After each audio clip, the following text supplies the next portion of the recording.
Bonjour CrossFit, vendredi et l'entraînement Underdog. On part sur un 4-time avec 50 double unders suivi de 20 single arm dumbbell overhead squat, puis à nouveau 50 double unders, 400 mètres de course à pied, 50 double unders et 50 bent over rows à un bras au dumbbell, puis on repart sur 50 double unders, 400 mètres de course à pied, 50 double unders et enfin 20 single arm dumbbell overhead squat. Pour l'option sans matériel, on remplacera les double unders par 50 line hops, donc 50 sauts latéraux par-dessus une ligne ou un repère au sol. On passera ensuite sur 50 air squats à la place des overhead squats, toujours 400 mètres de course à pied, puis 50 V-ups à la place des bent over rows, et on continue comme ça pour finir le tour complet.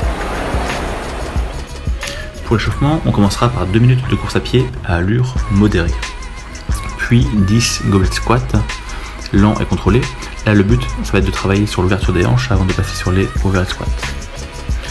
On continuera avec 15 à 30 secondes par station. Ça va être du travail pour préparer les double unders. Donc, on commence par des single unders pendant 15 à 30 secondes, puis des sauts sur une jambe, donc la droite en premier, et ensuite pareil sur la gauche. On continuera avec du skipping, donc là ça va être un changement d'appui rapide, jambe droite, jambe gauche, jambe droite, jambe gauche, comme si on trottinait sur place avec la corde. Puis on continuera sur du split jump, donc là ça va être les deux pieds qui vont être en contact au sol, mais qui vont alterner un pied devant, un pied derrière pendant 15 à 30 secondes. Et enfin on terminera avec 15 à 30 secondes de pratique des double unders.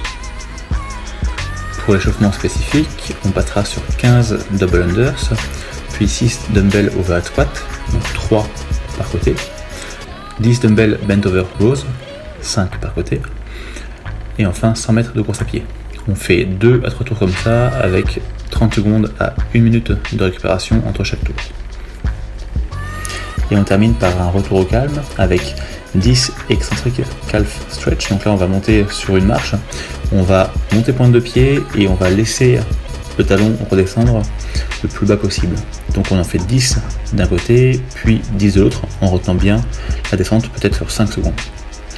On continue avec 10 warrior squat, donc là ça va être pour travailler sur la rotation au niveau du tronc. On a les mains sur les pieds et on tend un bras sur le côté le plus haut possible en restant en position de squat. Et enfin 20 knuckle drags, donc cette fois on garde les hanches hautes, on fait un tout petit pas en avant en gardant les jambes le plus tendues possible avec une petite flexion du genou malgré tout, et on vient toucher le sol avec les doigts. 20 répétitions en tout, donc 10 par côté. Ça va être un entraînement relativement long puisqu'on compte entre 12 et 18 minutes pour finir le tour complet. Concernant la stratégie, ça va être assez simple. Puisque c'est un WOD relativement long, on cherche à être le plus régulier possible et pour ça, on fait des breaks avant d'arriver à l'échec.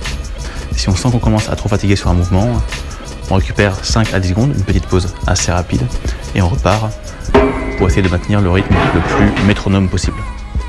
Voilà pour la séance du jour, je vous souhaite une bonne journée, un bon week-end, portez-vous bien et à bientôt.